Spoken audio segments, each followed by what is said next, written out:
Muitos dizem que o tempo cura tudo, mas lá para as bandas onde o vento faz a curva, o povo conta que o tempo na verdade cobra juros. Eu não vim aqui hoje para falar de aparições em estradas escuras ou de gritos misteriosos na mata. Vim falar de algo que acontece dentro da sua própria casa, no silêncio do corredor, quando a gente acha que está seguro. Você já ouviu falar de alguém que perde a hora, mas acaba encontrando o próprio destino? A história que eu vou contar é exatamente sobre isso. Dizem que existiu um homem, um senhor já de idade, chamado Arlindo. Seu Arlindo vivia reclamava de tudo, mas principalmente de como a vida tinha passado rápido demais. Ele se tornou uma pessoa amarga, cheia de arrependimentos. Não deu valor aos abraços que recebeu, ignorou os sorrisos que lhe ofereceram, e nem se importou com os amores que passaram por ele. Cada dia era só mais uma página virada de um livro, que ele sentia que não tinha escrito direito. Numa noite fria, daquelas que a gente se encolhe debaixo da coberta, um mascate bateu em sua porta. Era uma figura estranha, com um olhar que parecia carregar o peso de 1000 histórias. Ele ofereceu a seu Arlindo um relógio de bolso antigo, feito de prata polida, mas com um detalhe muito curioso. Ele não tinha ponteiros.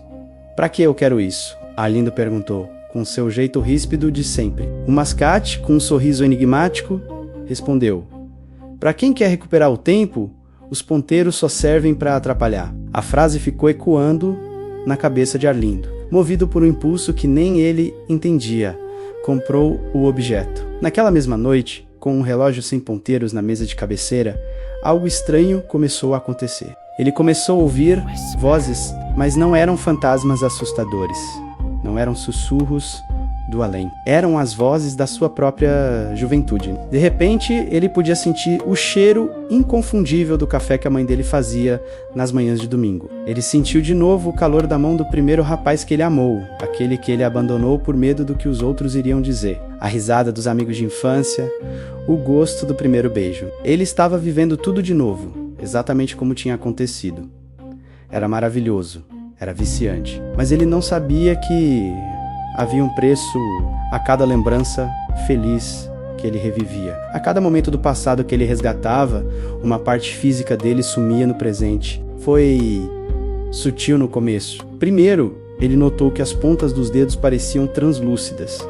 Depois, ao se olhar no espelho, seu reflexo estava embaçado, desaparecendo aos poucos. Mas o relógio era uma droga poderosa. Ele ficou viciado em morar no passado, ignorando completamente que o seu presente estava se tornando um vazio absoluto, um rascunho de existência. Ele preferia sentir o calor de um sol que já se pôs do que encarar a frieza do seu agora. A obsessão de Arlindo o consumiu por completo. Ele parou de sair, de comer, de responder aos vizinhos. Certa manhã, a vizinhança estranhou o silêncio absoluto que vinha da casa dele. Preocupados, chamaram um ao outro e depois de baterem na porta sem resposta, decidiram arrombar. Quando finalmente entraram, a cena era perturbadora. Não encontraram corpo, não havia sinal de luta nem uma gota de sangue. A casa estava vazia, como se ninguém morasse ali há anos.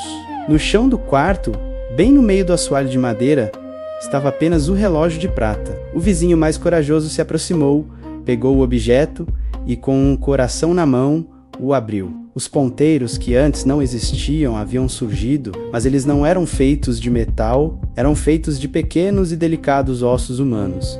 E o tic-tac.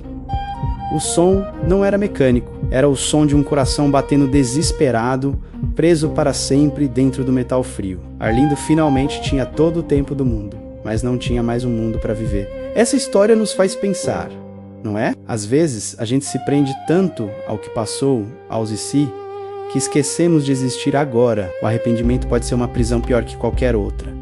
E você, o que achou desse caos? Conhece alguma história parecida sobre objetos amaldiçoados ou arrependimentos que ganham vida? Me conta aqui nos comentários, eu quero muito saber a opinião de vocês. Se esse relato te deu um arrepio ou te fez pensar, não esquece de curtir o vídeo, compartilhar com aquele amigo que adora uma história sombria e seguir o canal para mais mistérios como esse. A gente se vê na próxima história. Até lá!